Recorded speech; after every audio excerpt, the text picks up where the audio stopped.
আকাশবাণী কলকাতা, স্থানীয় সংবাদ পড়ছি সুদীপ পরশু। প্রথমে বিশেষ বিশেষ খবর। সুপ্রিম কোর্টের নির্দেশ মতো রাজ্যে অসম্পূর্ণ চূড়ান্ত ভোটার তালিকা আগামীকাল প্রকাশিত হবে। এসআইআর প্রক্রিয়ার বিচার বিভাগ যেসব ভোটারের নথি ও তথ্য যাচাই করবে তাদের নামও অসম্পূর্ণ চূড়ান্ত ভোটার তালিকায় পৃথকভাবে উল্লেখ করা থাকবে। রাজ্যে ক্ষমতায় এলে বিজেপি সীমান্ত সিল করে দেওয়ার পাশাপাশি অনুপ্রবেশকারীদের চিহ্নিত করে দেশ থেকে বিতাড়ন করবে বলে কেন্দ্রীয় স্বরাষ্ট্রমন্ত্রী অমিত শাহ মন্তব্য করেছেন। দলের পরিবর্তন যাত্রা সভায় যোগ দিতে আগামী 1 মার্চ রাজ্যে আসছেন তিনি। বেলডাঙ্গায় অশান্তির ঘটনায় এনআইএ তদন্তের স্থগিতাদেশ চেয়ে রাজ্যের আবেদন খারিজ করে দিয়েছে কলকাতা হাইকোর্ট। সুপ্রিম কোর্টের নির্দেশ মতো রাজ্য সরকার অবিলম্বে ডিএ না মেটালে বড়সড় আন্দোলনের হুঁশিয়ারি সরকারি কর্মচারীদের একাধিক সংগঠনের। 13 মার্চ রাজ্য জুড়ে ধর্মঘটের ডাক। স্কুল শিক্ষা ব্যবস্থাকে উন্নত মানের করে তুলতে বিভিন্ন জেলায় 430টি দ্বিভাষিক মডেল স্কুল তৈরির সিদ্ধান্তে অনুমোদন দিয়েছে রাজ্য মন্ত্রিসভা। আইএসএল ফুটবলে ইস্টবেঙ্গল আর জামশেদপুর এফসির মুখোমুখি। আসছি বিস্তারিত সংবাদে। সুপ্রিম কোর্টের নির্দেশে এসআইআর প্রক্রিয়ায় যেসব ভোটারের নথি ও তথ্য যাচাইয়ের ভার বিচার বিভাগের উপর বর্তেছে তাদের নামও অসম্পূর্ণ চূড়ান্ত ভোটার তালিকায় থাকবে। যাদের নথি বিচারাধীন তাদের নাম পৃথকভাবে উল্লেখ করেই আগামীকাল 28 ফেব্রুয়ারি ওই তালিকা প্রকাশ করা হবে। কমিশন সূত্রে জানা গেছে, এসআইআর প্রক্রিয়ার শুরুতে রাজ্যে ভোটারের সংখ্যা ছিল 7,66,00,000 বেশি। সেখান থেকে প্রায় 58 লক্ষ মৃত, স্থানান্তরিত, নিখোঁজ এবং ভুয়ো ভোটারের নাম খসড়া তালিকাতেই বাদ পড়েছে। খসড়া তালিকায় থাকা এই 7,08,00,000 ভোটারের নামই চূড়ান্ত তালিকায় থাকবে। তবে এই তালিকা বিভিন্ন বিভাগে ভাগ করা থাকবে। যাদের আবেদন অনুমোদিত হয়েছে তাদের নাম স্বাভাবিকভাবেই থাকবে। যাদের নাম বাদ যাচ্ছে তাদের নামের পাশে ডিলিট শব্দটি লেখা থাকবে।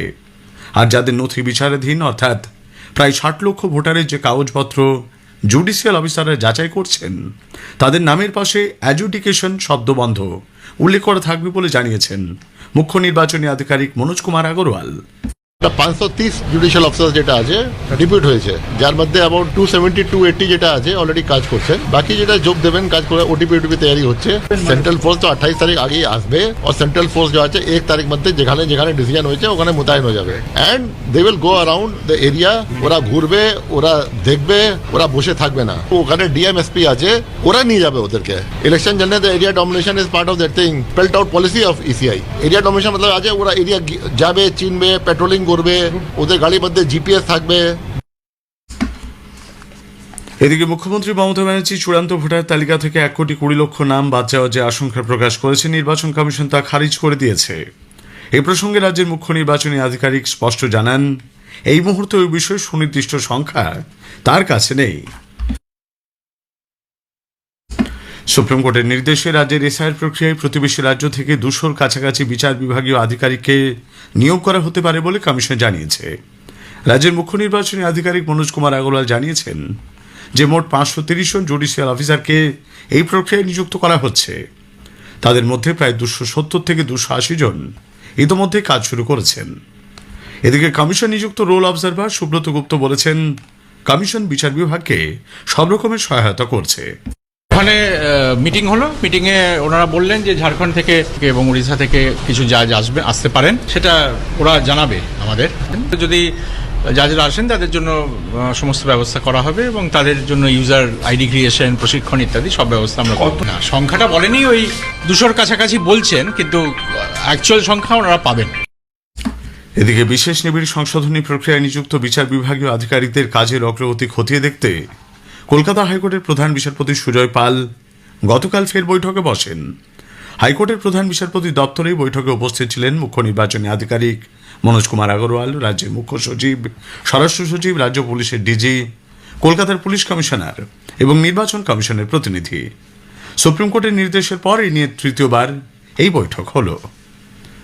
28 ফেব্রুয়ারি চূড়ান্ত ভোটার তালিকা প্রকাশ হওয়ার পর যাতে কোথাও অশান্তি না ছড়ায় সেদিকে নজর রেখে কেন্দ্রীয় বাহিনী নিয়ে আসা হয়েছে বলে বিজেপি দাবি করেছে। গতকাল কলকাতায় এক সাংবাদিক বৈঠকে রাজ্য বিজেপি মুখপাত্র দেবজিৎ সরকার একথা বলেন। আমরা শুধু মনে করি এটা একটা রাজনৈতিক পট পরিবর্তনের লড়াই নয়, এটা হচ্ছে পশ্চিমবঙ্গের কোটি কোটি বাঙালির দিন বদলের স্বপ্নের লড়াই। আমরা সেই স্বপ্নকে সার্থক করার দিকে এগিয়ে যেতে চাই, এবং তাতে যদি নির্বাচন কমিশন কোম্পানি করে সিকিউরিটি পাঠান কিংবা না পাঠান, তারা সেনাকে ডাকুন, আধা সেনাকে ডাকুন, কি করবেন তারা বুঝবেন।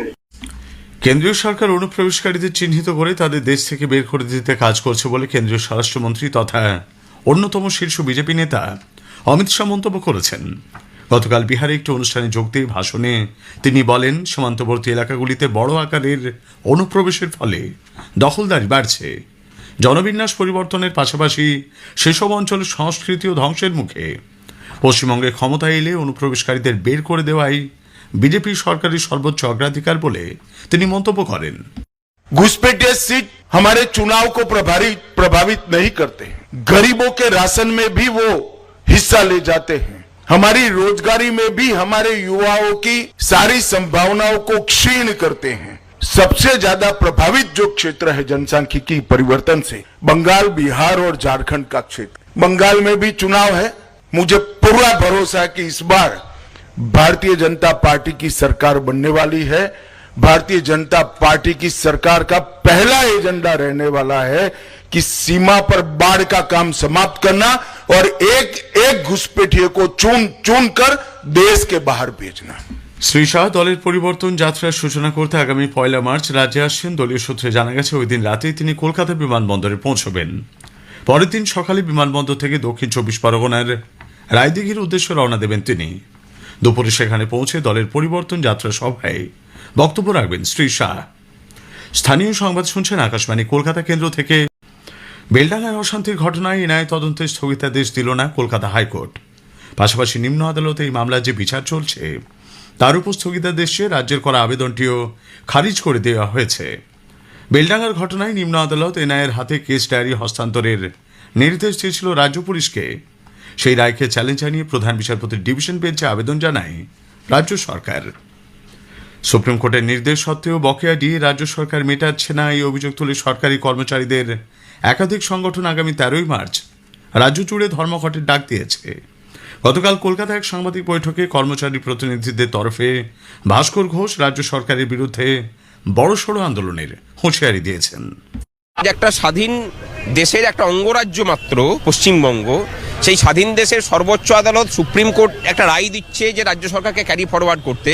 এই রাজ্য সরকার বলছে যে আমি সেটাকেও মানি না। এখানে গণতন্ত্র বলে কোনো কিছু নেই, এখানে সংবিধানের শাসন বলে কোনো কিছু নেই। স্কুল শিক্ষা ব্যবস্থাকে উন্নত মানের করে তুলতে জেলায় জেলায় 430টি দ্বিভাষিক মডেল স্কুল তৈরির সিদ্ধান্ত নিয়েছে রাজ্য সরকার।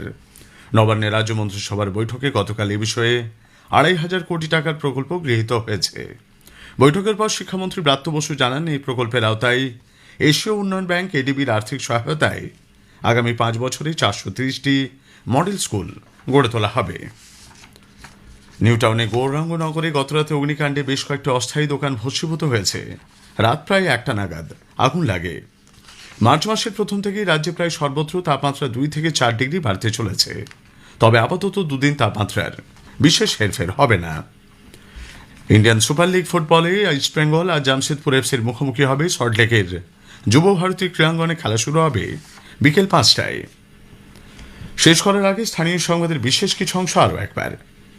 সুপ্রিম কোর্টের নির্দেশ মতো রাজ্যে অসম্পূর্ণ চূড়ান্ত ভোটার তালিকা আগামীকাল প্রকাশিত হবে।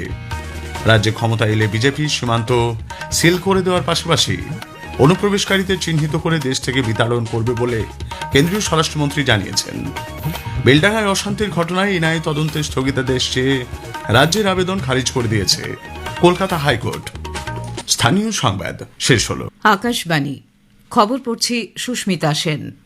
বিশেষ খবর হলো, প্রধানমন্ত্রী নরেন্দ্র মোদী ভিডিও কনফারেন্সিং এর মাধ্যমে আজ বিকশিত ভারতের জন্য প্রযুক্তি, সংস্কার এবং অর্থ শীর্ষক বাজেট পরবর্তী ওয়েবিনারে ভাষণ দেবেন। ফলপ্রসূ আলোচনা, একাধিক ইতিবাচক সিদ্ধান্ত এবং গুরুত্বপূর্ণ চুক্তি বিনিময়ের পর ইসরায়েল সফর শেষে প্রধানমন্ত্রী দেশে ফিরেছেন। রাষ্ট্রপতি দ্রৌপদী মুর্মু আজ রাজস্থানের জয়সালমীরে ভারতীয় বিমান বাহিনীর মহড়া বায়ু শক্তি প্রত্যক্ষ করবেন। কানাডার প্রধানমন্ত্রী মার্ক কার্নি 4 দিনের ভারত সফরে আজ মুম্বাই পৌঁছবেন।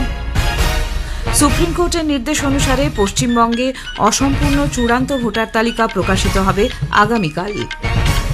টি20 বিশ্বকাপ ক্রিকেটের সুপার 8 পর্বের ম্যাচে ইংল্যান্ড আজ নিউজিল্যান্ডের মুখোমুখি হবে।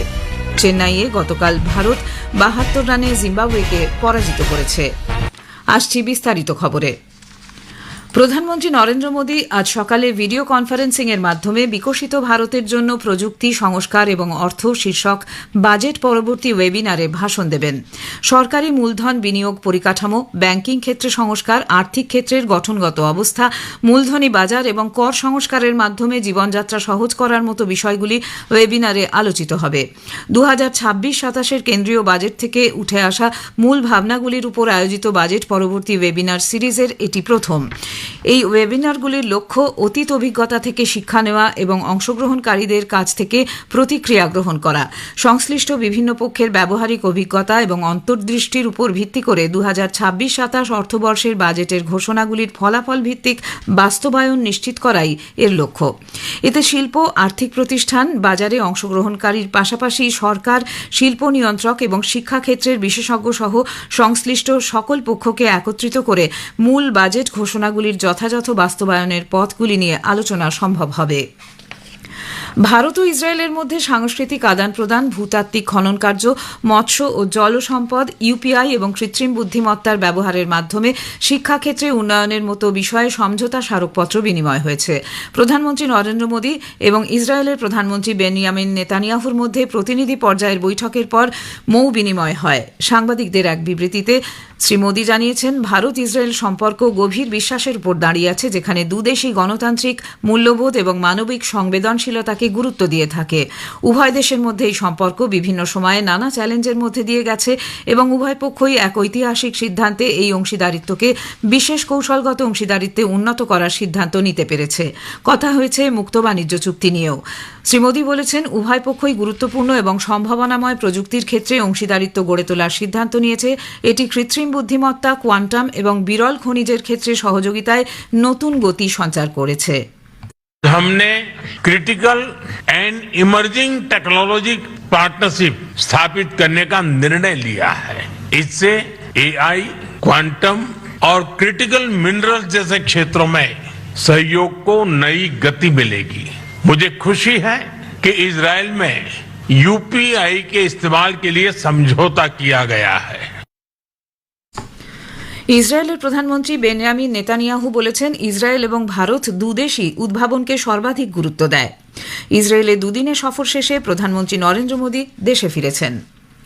রাজস্থান সফররত রাষ্ট্রপতি দ্রৌপদী মুর্মু আজ সকালে জয়সালমীর বিমান ঘাঁটি থেকে দেশীয় পদ্ধতিতে তৈরি লাইট কমব্যাট হেলিকপ্টার প্রচণ্ডতে আকাশপথে সফর করবেন। দুদিনের সফরে রাষ্ট্রপতি গতকাল রাজস্থানের জয়সালমীরে পৌঁছন। উল্লেখ্য, হিন্দুস্তান এরোনটিক্স লিমিটেডের তৈরি এই হালকা সামরিক হেলিকপ্টার প্রচণ্ড দেশীয় প্রযুক্তিতে তৈরি ভারতের প্রথম হেলিকপ্টার।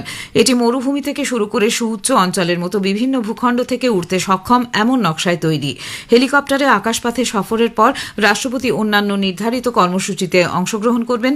সন্ধ্যায় ভারত পাকিস্তান সীমান্তের কাছে পোখরান ফায়ারিং রেঞ্জে ভারতীয় বিমান বাহিনীর মহড়া বায়ু শক্তি প্রত্যক্ষ করবেন তিনি। এই অনুষ্ঠানে বিমান বাহিনীর বিভিন্ন বিমান তাদের শক্তি প্রদর্শন করবে। অনুষ্ঠানে উপস্থিত থাকবেন রাষ্ট্রপতি ছাড়াও প্রতিরক্ষা মন্ত্রী রাজনাথ সিং এবং মুখ্যমন্ত্রী ভজনলাল শর্মা।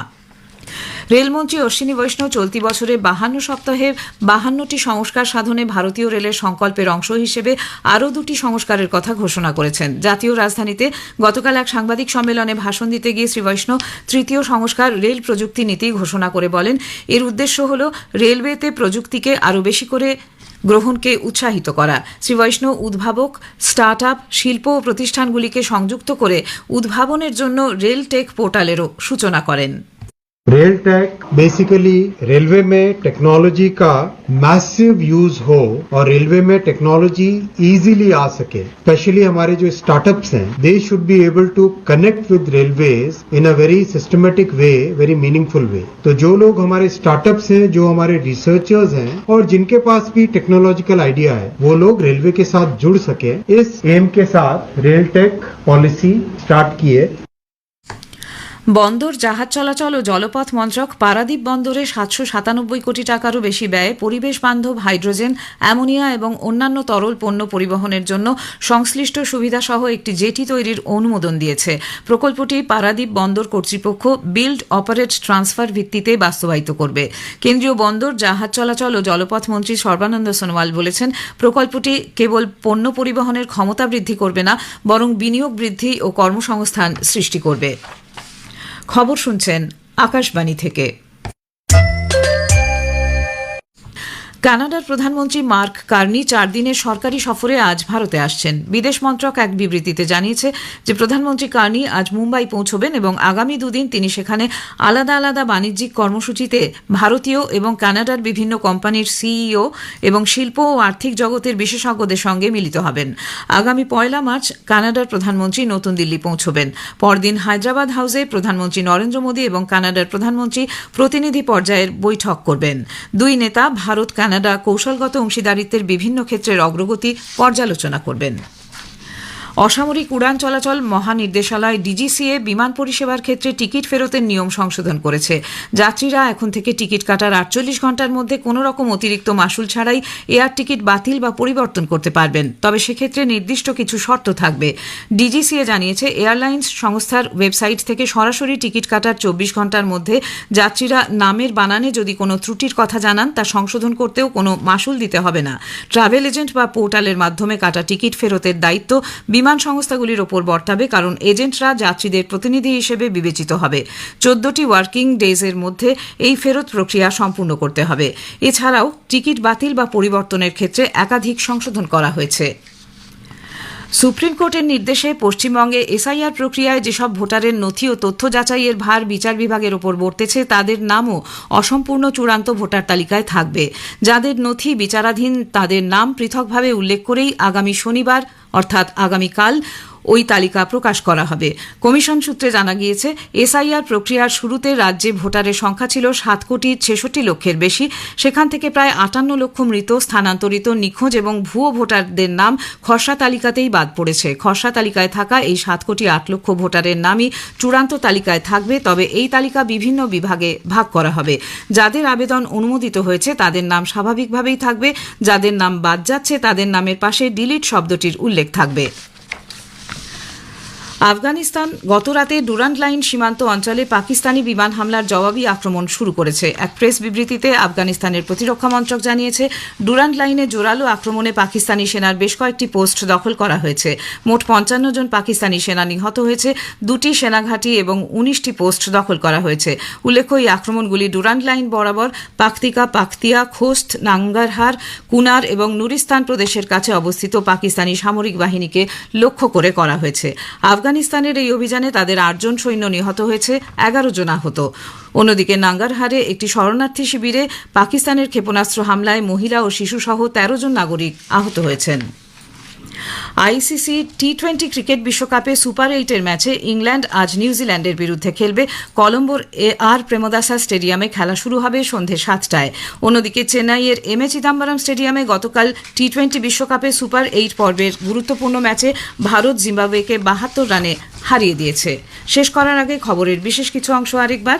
প্রধানমন্ত্রী নরেন্দ্র মোদী ভিডিও কনফারেন্সিং এর মাধ্যমে আজ বিকশিত ভারতের জন্য প্রযুক্তি, সংস্কার এবং অর্থ শীর্ষক বাজেট পরবর্তী ওয়েবিনারে ভাষণ দেবেন। ফলপ্রসূ আলোচনা, একাধিক ইতিবাচক সিদ্ধান্ত, গুরুত্বপূর্ণ চুক্তি বিনিময়ের পর ইসরায়েল সফর শেষে প্রধানমন্ত্রী দেশে ফিরেছেন। কানাডার প্রধানমন্ত্রী মার্ক কার্নি 4 দিনের ভারত সফরে আজ মুম্বাই পৌঁছবেন। খবর এখনকার মতো এ পর্যন্ত।